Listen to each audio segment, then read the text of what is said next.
Question number 9 हमें find करना है area of this triangle. Okay, और हमें इसके कोने दे रखे हैं, मतलब वर्टेक्स दे रखे हैं ए बी और सी। तो कैसे फाइंड करेंगे इसके लिए ये कुछ फॉर्मूले हैं, नोट कर लो।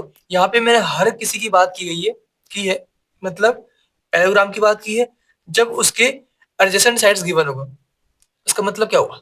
इसका मतलब हुआ कि आजू बाजू वाले साइड्स, एडजेसेंट साइड्स, मतलब जैसे कि ए बी और ए डी, ये क्या है यहाँ पे आजू बाजू वाले, मतलब ए बी ए डी हमें गिवन होंगे।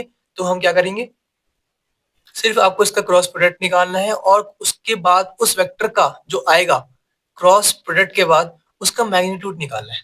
मैं क्वेश्चन करके दिखाऊंगा, आपको हर एक बात अच्छे से समझ में आएगी, सिर्फ अभी आप नोट कर लो, ठीक है। उसके अलावा अगर हमें पैरेललोग्राम गिवन है लेकिन उसके साइड्स नहीं है गिवन, हमें गिवन है डायगोनल्स, है ना। डायगोनल क्या होते हैं? ये डायगोनल्स, तब भी आप इसका एरिया निकाल सकते हो। फॉर्मूला सिंपल सा है, 1/2 D1 क्रॉस D2, मतलब डायगोनल्स का ना क्रॉस प्रोडक्ट कर दो और जो वैल्यू आएगी, जो वेक्टर आएगा, उसका मैग्नीट्यूड निकाल लो और बाद में उसे 1/2 से मल्टीप्लाई कर देना, ठीक है। इसके अलावा एक थर्ड केस भी है कि एक साइड गिवन हो और एक डायगोनल गिवन हो। Area of the parallelogram whose one side and one diagonal are along vector A vector and B vector. तो इसकी वैल्यू क्या होती है? ए क्रॉस बी का मैग्नीट्यूड। ओके, ये तीनों जगह पे बात किसकी हुई है? पैरेललोग्राम की हुई है। लेकिन क्वेश्चन में हमें ट्रायंगल गिवन है, तो ट्रायंगल की बात इसमें की गई है। Area of the triangle whose sides are along A vector and B vector, मतलब जो ट्रायंगल का साइड्स है ए वेक्टर और बी वेक्टर के अलोंग है, तो आप निकाल सकते हो इस फॉर्मूले से 1/2 के बाद ए क्रॉस बी का मैग्नीट्यूड निकालना है। ओके, तो हमें तो वेक्टर दे नहीं रखा, हमें पॉइंट्स गिवन है, तो क्या हम पॉइंट्स की हेल्प से वेक्टर फाइंड आउट कर सकते हैं? तो आंसर है हाँ, बिल्कुल कर सकते हैं।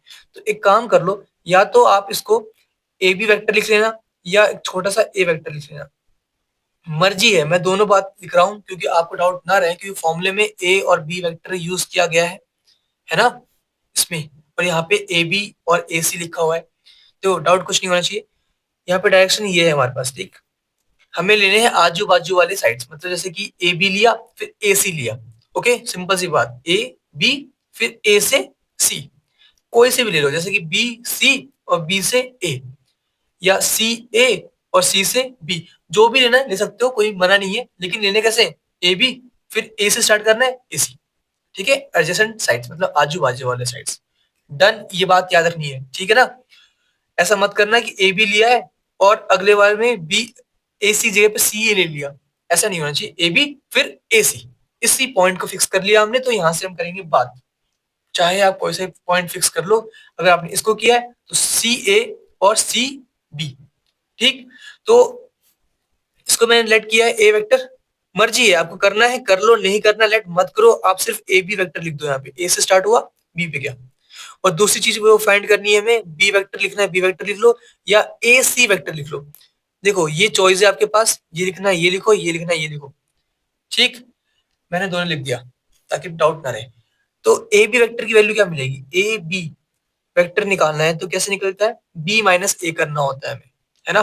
तो 2 - 1 1 आएगा, मतलब 1 आई कैप। 3 - 1 मतलब 2 आएगा, प्लस का 2 जे कैप। 5 - 2 मतलब 3 आएगा, 3 के कैप। ये आपने सेकंड एक्सरसाइज में पढ़ रखा है, ये ए बी वेक्टर कैसे निकालते हैं, बी माइनस ए करना होता है। Same to same A C vector कैसे निकालेंगे हम?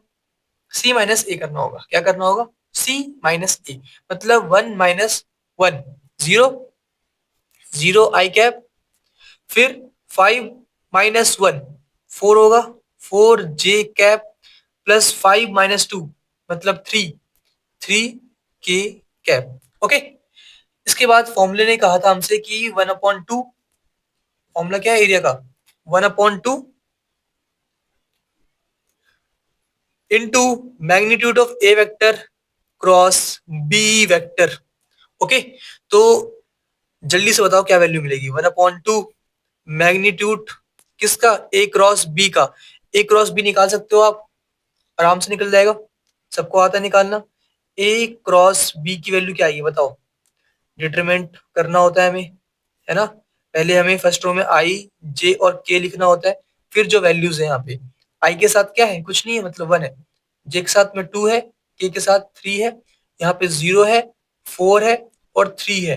तो वैल्यू क्या आने वाली बताओ, आई लिखना होगा हमें, फिर 2 into 3 6 minus 4 into 3 12, 6 minus 12 minus का 6 आएगा, फिर माइनस का जे, 1 इंटू में 3 3 माइनस 3 इंटू में 0 0 मतलब 3 आएगा सिर्फ, और फिर प्लस का के कैप, 1 इंटू 4 4 माइनस 2 इंटू 0 0 मतलब 4 आएगा यहाँ पे।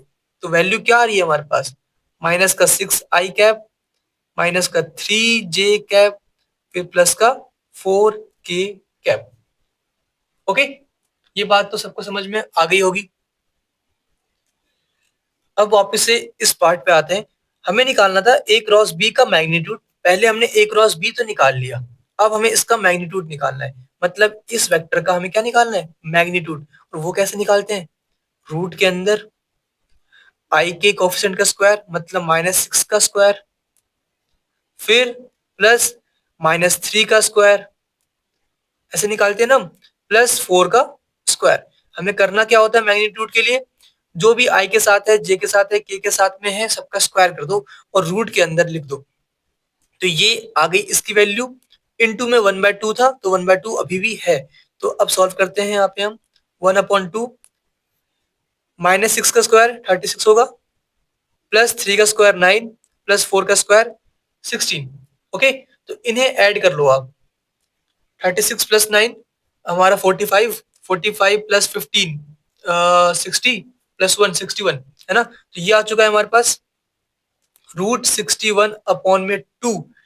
क्योंकि ये एरिया है इसलिए यहाँ पे आप स्क्वायर यूनिट लिख दो, क्योंकि हमें सेंटीमीटर मीटर गिवन नहीं है, तो स्क्वायर यूनिट। ये हमारा आंसर कंप्लीट हो गया। बस आपको इतना ही करना था, सिंपल सी बात है, ये वाला फॉर्मूला याद कर लो, आपको ए क्रॉस बी करना है, उसके बाद उसका मैग्नीट्यूड निकालना है, इनटू में हाफ है तो हाफ भी कर देना है। ओके, ठीक है।